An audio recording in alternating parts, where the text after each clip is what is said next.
certain regions that are poised to reopen tomorrow, other regions where the numbers do not suggest they're in a position to reopen.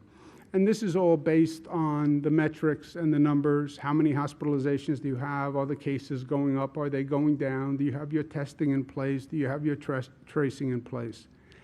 And obviously, we have different rates of infection across the state, hence the variance in opening times. A big responsibility is now going to fall to local government to manage this situation. My advice to local governments are, in terms of priority, daily monitoring of numbers. Daily monitoring of numbers and daily monitoring of numbers are the first three priorities, right? Know the facts, know what you're dealing with, you know what activities you engaged, you know how you increase the level of activity. We're measuring the effect of that activity. Make sure you monitor it every morning. Make sure the businesses that open are in compliance with the guidelines that are opening. Make sure individuals comply. You know, you're going to say it's a reopening. People are going to say hallelujah, run out of their house. They're going to want to get out. They're going to want to do things. Reopening, phased reopening does not mean the problem has gone away. It means we have controlled the problem because of what we did and because of our individual responsibility and individual actions. And that has to be maintained. And I would urge local governments to be diligent about the business compliance and about individual compliance. And then if you see a change in those numbers, react immediately. React immediately. If you allow this virus to get ahead of us, we will have a problem. So we'll have the data, react immediately. At the same time, the states need help from the federal government, and that's a topic that's being discussed now. Washington must act. It must be smart. It must be fast. New York State is a $61 billion hole. When you shut down the economy, you obviously create an economic hole for the state. Well, what does the state fund? The state funds local governments, funds schools, funds healthcare. If the state has no budget, then schools get cut, hospitals get cut, local governments get cut. If local governments get cut, then you cut police and firefighters. Why would you ever want to cut essential frontline personnel at this time? Makes no sense. Washington has already acted. They've done a lot of business incentives. Great. But we need our healthcare institutions, we need our schools, we need our police and firefighters funded. I spoke with President Trump this morning. We spoke again about the state funding issues. He heard me out. I've also asked him to expedite certain payments, and he's expediting a $3.9 billion payment to the MTA, which is a very large transportation agency in the state, which desperately needs funding because the ridership is way down. And the president cut red tape and actually sent the first installment today. So I'm grateful for that, and I thank him. The House, meantime, has proposed a bill. The bill does a lot of good. It funds state and local aid, $500 billion, to make up for those shortfalls. It funds testing. Everybody talks about testing, tracing. Those operations have to be put in place, and New York State will wind up hiring thousands of tracers. We need funding to do that. I understand it's our obligation. States are in charge, governors are in charge, but we need help with funding. And the House bill repeals the SALT tax change that was made in Washington about 3 years ago. And that tax change that they made cost New York State billions. The House bill repeals that change, which is a significant benefit to this state. And ironically, the states that were most hurt by SALT are the states that have the most pain from the COVID virus. So repealing SALT actually is, in my opinion, the best thing you can do to help the states that are now battling the COVID virus. In New York State, the SALT repeal increased our taxes $12 to $15 billion, just New York State. We now pay $12 to $15 billion more every year to the federal government, believe it or not. So that would be a major boost. But Washington has to act, no delay, no special interests getting priority or special treatment here. And when we're doing these corporate bailouts, make sure we don't make the mistake we made in 2008, where we gave corporations large bailouts and the corporations took the money and paid themselves with the money. I was Attorney General at the time. I brought cases against corporations that took the bailout and gave themselves all a pay raise. Why should the American taxpayers now bail out corporations unless they're going to rehire workers? I'm afraid you're going to see corporations that will not hire back the same number of employees. They're going to use this pandemic as a way to restructure or get lean. If a corporation is going to take government money, they should rehire the same number of workers they had before. I did an op-ed in the Washington Post to that effect. But I believe that should be a condition across the board. Any corporation that gets money from the government, from the people, should hire back the same number of workers. If you want to lay off workers, don't expect the taxpayer to subsidize you laying off workers. And if there's a moment in our modern history where we can get out of this partisan gridlock, hyper-political moment, now is the time. My position of funding for state governments is not a Democratic position. There's an organization called the National Governors Association. It's Democratic governors, it's Republican governors. The chairman is a Republican governor. I'm the vice chairman. And the NGA, National Governors Association, in a bipartisan way, is urging Washington to pass the relief for state and local government. So there's no red or blue here, right? It's red, white, and blue. Also, at the same time, we went through all this pain. People talk about reopening. I want to set the bar higher. It's not about just going back to where we were. Let's use this as a moment to grow and to get better. Let's learn from the pain that we went through. And I talk about reimagining New York, and let's use this as a moment to reimagine our education system, our telecommuting, our telemedicine, a better public transportation system, a better public health system, and take this experience and grow from it, right? Life will knock you on your rear end. That's true. But do you get up, and do you get up smarter? And that's the moment we're at.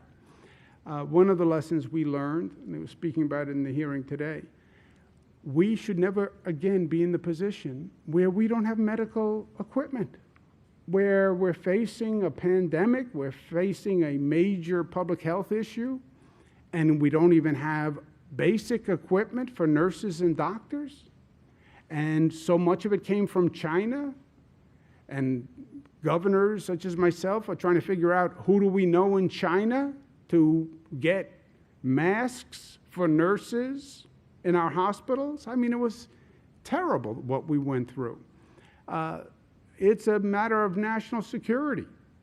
And I want to make sure that we in New York are actually leading the way. Let us start manufacturing here in this country, in this state, masks and gowns and drugs and the ventilators and the tests we need.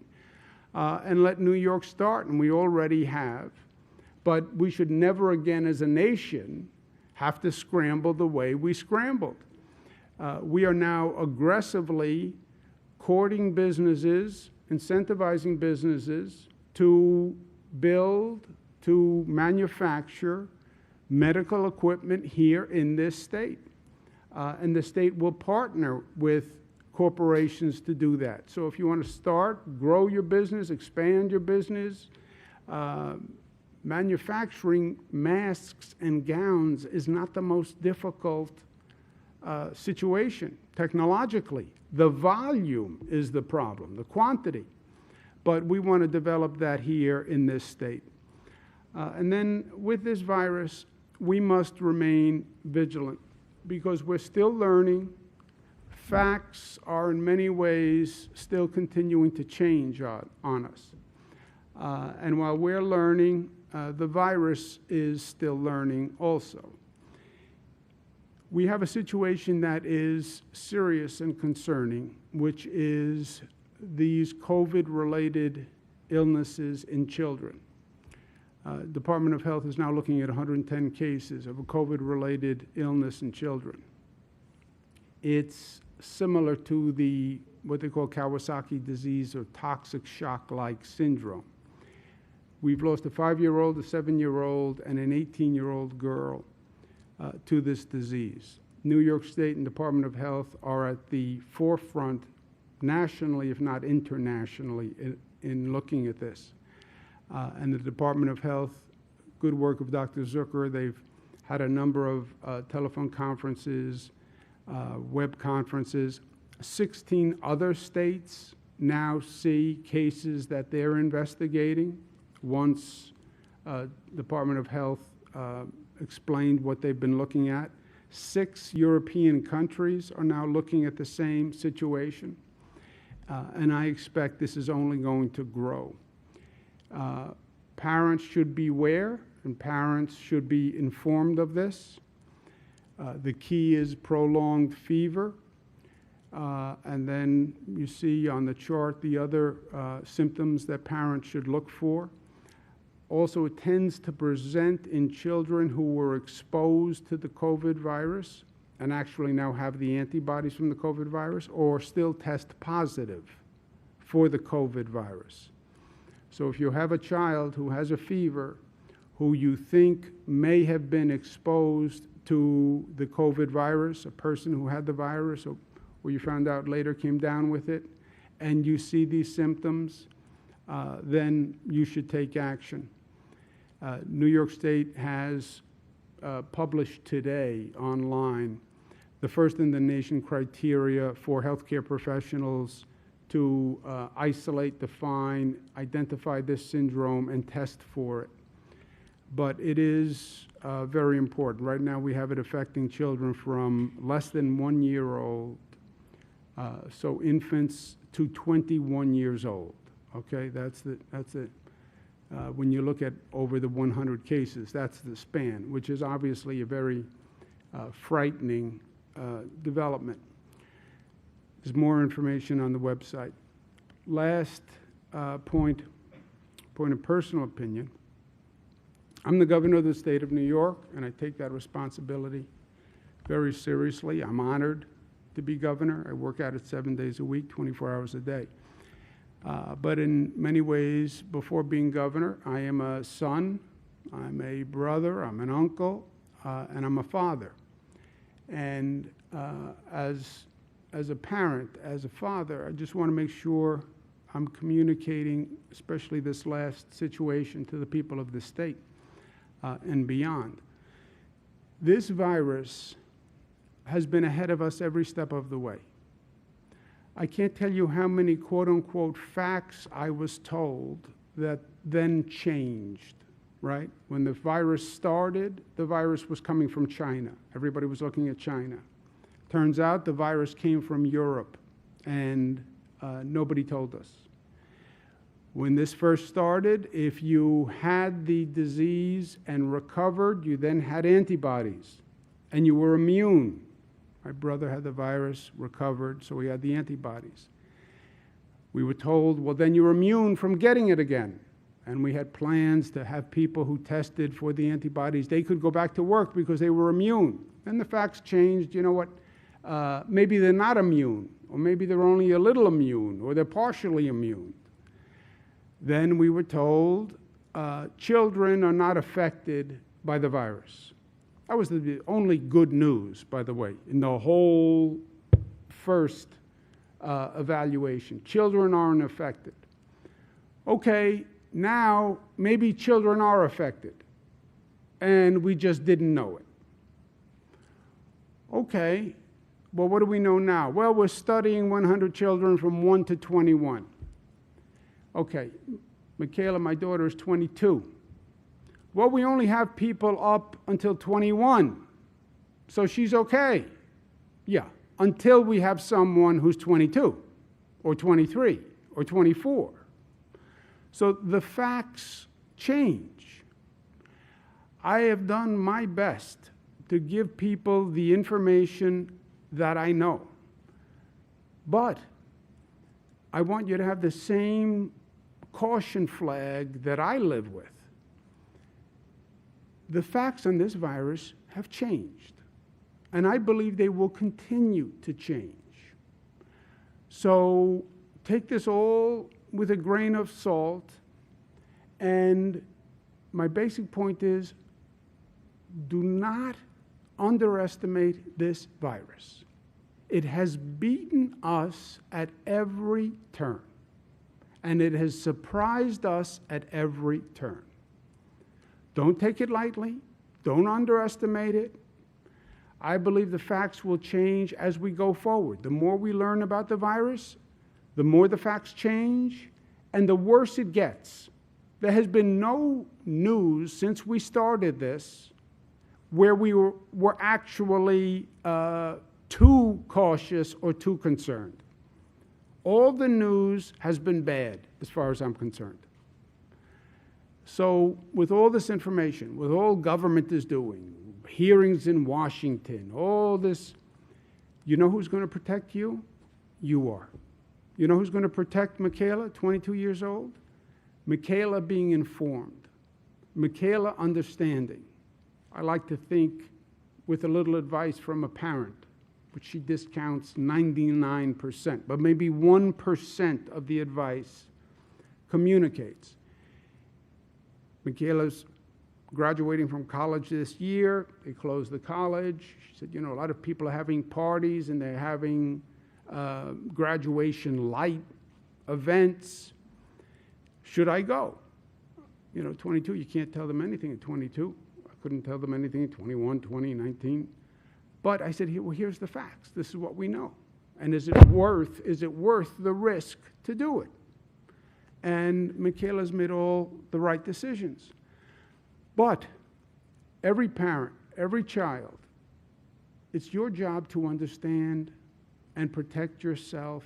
And I just urge caution, because everything I say, I tell you everything I know.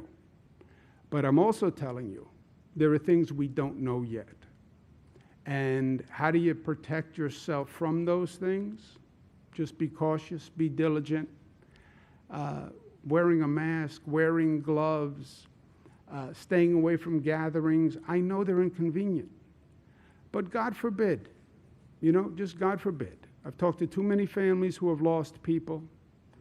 I've talked to too many families who lost people who were not supposed to be lost to this virus, right? This was just about vulnerable people, senior citizens, comorbidities. Yeah, but then how do you lose a 40-year-old who had no symptom of anything, right? Children were not affected. Yeah, until children are affected. So, caution to everyone. And whatever I know, I will communicate. But again, it's about you, protecting you, and I heartily recommend caution and diligence. Questions? Governor, the state website today posted what looks like guidelines, a breakdown of industries for phase one, and basically an agreement businesses have to fill out. Would you explain that process, speak to business owners across the reopened regions of the state about what they need to do? Yeah, let me give you the general outlines. Melissa or Gareth or Dr. Zucker or Michaela can chime in. The phased reopening, phase one reopening for regions that hit certain numerical criteria. We talked about what regions are poised to hit that criteria tomorrow. And then with the phased reopening is construction jobs, manufacturing jobs, retail jobs by these guidelines. And the guidelines are posted, and the guidelines are quite specific: social distancing, curbside pickup, in-store pickup. If you're a manufacturing facility, 6 feet, PPE provide to employees, et cetera. Those guidelines are then enforced and monitored by the local governments. To the extent there's any question for a specific business that these guidelines don't exactly fit, how does this work? They can call the quote-unquote regional control group, mayor, county executive, their local county executive, because they're going to be in charge of the compliance. And we understand one size does not fit all, so depending on pound of business, it may have to be customized. And how do I interpret 6 feet? This is how my business works. It doesn't really fit 6 feet. All those one-off issues, if you will be handled locally. We just have statewide overall guidelines, and any particular tailoring question, that should be done with the local governments. You want to add anything? No, that's correct. And we posted it, as you noted, last night. Today, we're doing our regional control meetings with the state to be able to answer questions of all the local leaders that will then get passed down to the businesses. Is there a backside to the process? Does the state or a local control group have to approve these filled out agreements by the businesses? This is the way that they demonstrate that they're adhering to the overall guidelines, and then it can be a check on the business afterwards. You said that this is the way you're going to maintain social distancing, that you're going to create a safe environment for your workers, and then if there's an issue on the back end, then you have the plan that they said that they were going to adhere to, and it's a way to hold them accountable. In the Lake region, we've had about a week to prepare for reopening, and the phased approach is mostly for businesses and things like that. We're getting a lot of questions from people about social acceptability. Since we've demonstrated that we can be responsible and keep our infection rates down, is there any leeway from a social aspect? Can people go to their grandkids' house if they keep their distance? It seems like a lot of people are desperate for some social interaction. Yeah, look, there was never a law on social interactions, right? How I interact with Michaela is my business. I could have gone, I passed Matilda's law. Matilda's named for my mother. I have not seen my mother since this started, except on video devices. I could have. That's up to me. You know, this is your relationship, it's your interaction, it's your family, it's your friend. You know, we have guidelines, we have best practices, we can tell you what we think is smart, but that's up to individuals. And that's why I say inform yourself. I suggest caution, again, because this virus has only gotten worse the more we know. But there's no law or regulation that tells you how to interact with your personal relationships. That's up to you. I hope you do it smartly, but that's up to you. So how do you see restrictions looking tomorrow when they wake up and they're in phase one? The businesses that choose to open, big question is how many businesses, big question to me is how many businesses choose to open tomorrow. But you know, for those businesses that choose to open, this is how retail stores will work: curbside pickup or in-store pickup, and then you can get the details on that. Manufacturing companies that want to open, this is how their employees, the PPE their employees would have to get. This is how it would have to look in the workplace: no gathering, social distancing, etc. And then we watch the numbers tomorrow, and we see with that increase of activity, how did people behave, and what was the effect on the infection rate, and then we go day to day. Governor, religious leaders, a lot of them I've talked to are feeling left out because they're not mentioned anywhere in your 4-phase plan. Now, while you didn't specifically close churches, I think a lot of them are looking for guidance. What can you offer to churches, temples, mosques as far as guidance for when they can start to reopen? You know, it's less about being a church, a temple, or a mosque. It's more about a gathering, and that's going to be basically according to the guidance on large gatherings. But look, large gatherings have been where this first started. You know, we had the first quote-unquote hot spot, before they even called it a hot spot. We had the first big cluster in New Rochelle, in Westchester. There was no reason for it to be in New Rochelle and Westchester, suburban community. It was because one infected person went to a couple of events around a religious ceremony. But the last thing you want is 100, 200 people in close proximity. That is the last thing you want. That's why schools are such a challenge. How do you operate a school without a gathering? But that's the issue on the churches, temples, mosques. It has nothing to do with religion, it's the gathering. In regards to the Madison County outbreak at Green Empire Farms, more than half of the workers have tested positive, some living floor to a hotel room. One worker just lost her husband to the virus. And the company isn't answering our questions. Are you getting answers, and what are you doing to protect the community and the workers? Yeah. There are a number of outbreaks across the country in meat processing plants, right? So there are all these stories, this meat processing plant, this meat processing plant. Then we had an outbreak in an agricultural plant. Well, what was it about meat processing? It had nothing to do with meat processing. And by the way, it had nothing to do with agricultural processing. It was the fact that you had 1,000 employees in one plant. It is the gathering issue. What they call a super spreader. One person in a large gathering, any density, can infect dozens. That was New Rochelle and Westchester. Literally dozens in one event, in one gathering. That's what we learned in New Rochelle. That's what they learned again in the meat processing plants. That's what we just learned again in Madison County. So it is about the gatherings. Now, they have several hundred employees in one place. Yeah, one infected person, it can take off on you. That's why all the precautions. 4 people in one home, yeah. What we're seeing now with a lot of the new cases, they're coming from home spread, right? Close down businesses, close down schools, et cetera.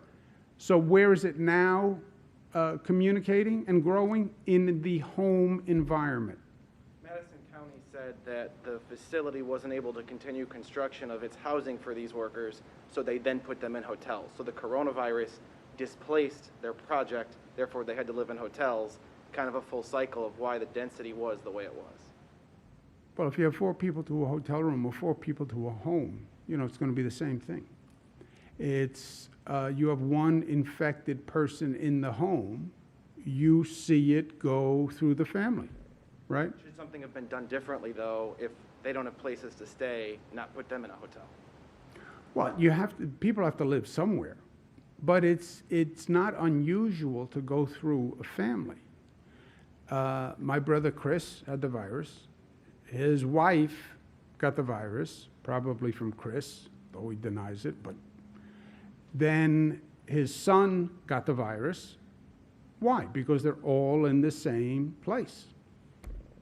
Dr. Zucker, you want to add anything on that? I think I would just add that we have been working with the county to address the housing arrangements and working with the employer. Will you be holding them accountable if find out the company hasn't been? We are investigating everything, yes. Governor, question for you about. You know anything? No, I was just going to add that this speaks to the whole reopening process, right? This is why it's so critically important that we're measuring on a daily basis the infection rate, the hospitalization rate, that we have proper testing, that we have proper contact tracing in place. Because if you look at the Madison County example, there's one instance and then there's an explosion of cases in one area, and you need to be able to test to find out whether or not those people are sick. You then need to be able to isolate them. You need to be able to contact trace to find out who else they interacted with, or else we go back to square one, and I think we can all agree no one wants to live through this again. So it just underscores the importance of doing this reopening process smartly, of every employer who's starting to reopen or is currently open, doing this in a way where social distancing is properly done, where we're making sure that everyone's wearing masks, where they're wearing gloves if that's possible, and that we do this smartly and we do it the right way. Yeah, and one of the points to learn from Madison County, I think, You know, it's too easy for people to say in more rural communities, well, this is not our problem, right? This is a city problem. This is an urban problem. This is New York and Detroit, New York City, Detroit, it's Michigan, it's Chicago. No, it's Madison County, which is a rural county. You open a plant, you open a business, you go to a gathering, you have one person infected. One person infected, they can infect dozens in one afternoon. One afternoon. I don't care if you're a rural community, suburban community, urban community, nobody is immune. That's what Madison County says. That's what these meat processing plants in Middle America say. In rural communities, one person. You open a business tomorrow with 50 employees, you don't do it right, one person was infected, you can infect 30 of the 50 in one afternoon. As businesses begin to reopen in phase 1, 2, whatever, is there a liability if there is an outbreak at those businesses, and should that be waived? There's federal legislation that is now pending that's going to deal with this liability issue all across the board, but it is a big question. If I'm advising the business owners, I say make sure you take all the required guidance and you follow the guidance. And the guidance is quite specific. So I would urge that they all do that. No, and part of the business reopening plan, as you're noting, is something that you have to turn in to attest to the fact that you are adhering to the guidelines. And so if businesses aren't doing that, to the governor's point, I think that they do that at their own peril. Let's take one more. Someone who didn't ask a question, sir? Surgery centers, eye doctors, dentists, what phase do they fall in? A lot of people are asking when they can go get their eye checked for maybe for a driver's license, toothache, whatever. Dentists, eye doctors, surgery centers, what phase do they fall under? Just so you know, driver's licenses, et cetera, you can do transactions for the Department of Motor Vehicles on a website. For the in-person transactions at the Department of Motor Vehicles, which are basically license renewal where you need an eye test, something like that, those deadlines have all been suspended. So if your license expires or if your vehicle registration expires and you had to go into the DMV, no one is going to enforce those laws until you can go into the DMV. So we suspended that. The elective surgeries in many counties upstate have all restarted. The doctor's appointments, doctor's offices are operating, can operate with social distancing. Ambulatory services are open. You know, people who need medical attention or medical treatment should go get it, right? Governor, on the state fair, you've already said what has to happen regionally for that kind of event to be held. But with the Syracuse Nationals coming before that at the fairgrounds, and then the state fair needing to be planned, what's your confidence level that the status of this virus will be in check for those events to be held? Yeah, I am not going to guess, and all it would be a guess, and I'm not going to do that. This situation changes every 2 weeks. And that's why I want to do this caution, and I want people to hear me, because I don't want them to say, well, the governor said, which I did say. I said, we don't believe children are affected by this virus. I said that. I said that a number of times. And I'm talking to the best public health experts on the globe, and that's what they told me. And that's what I told people. And now that turns out not to be true. I'm very wary of that, right? And I take that responsibility very seriously. Because when I say it's a fact, I present it as a fact, and a fact is a fact. What's happening here are facts are changing. So to say, here's what I think is going to happen in 5 weeks, 6 weeks, 8 weeks, this is where I think we are going to be in September for schools, no, burn me once. I'm not going to guess. I'm not going to opine. we'll make the decisions when we have to make the decisions, because for planning purposes, et cetera.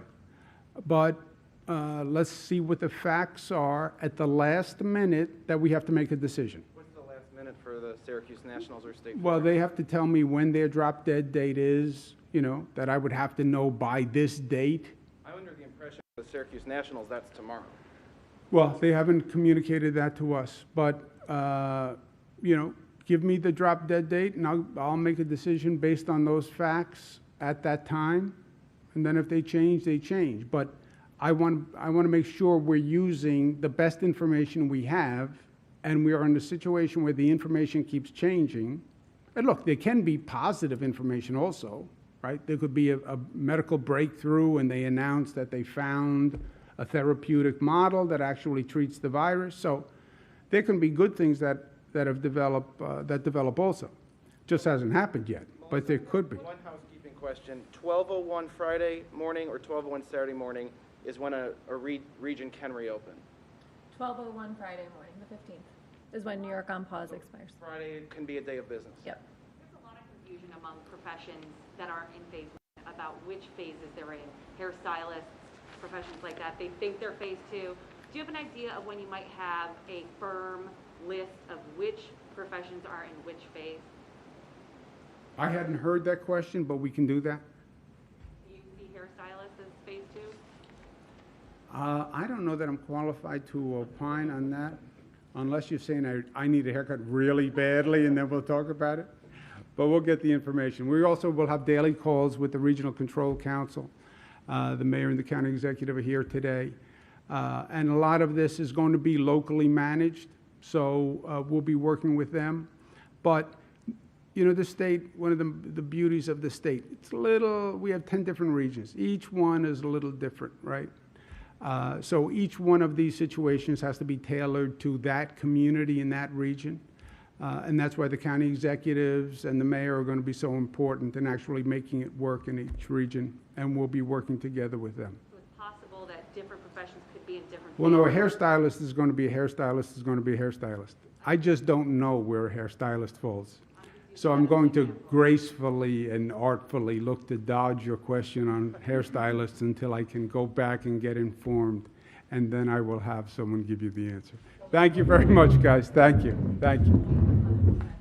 In-person DMV, is that phase one or two? I'm sorry? In-person DMV services? Phase That's one? not a phase. That's when we make a decision on which government agencies to open when. And we'll have a full list of the professions, hairstylists included, and what phases they're in. When you cancel events like camps and playgrounds and dance lessons, Same thing. They'll all be, they go by region. Camps go by regions. so that's their decision? To members of Congress, Republican members of Congress from New York calling for an investigation into the nursing home situation in New York? Look, you know, everybody, I would like to say that we are enlightened enough where this is going to be a period where we don't play gratuitous politics.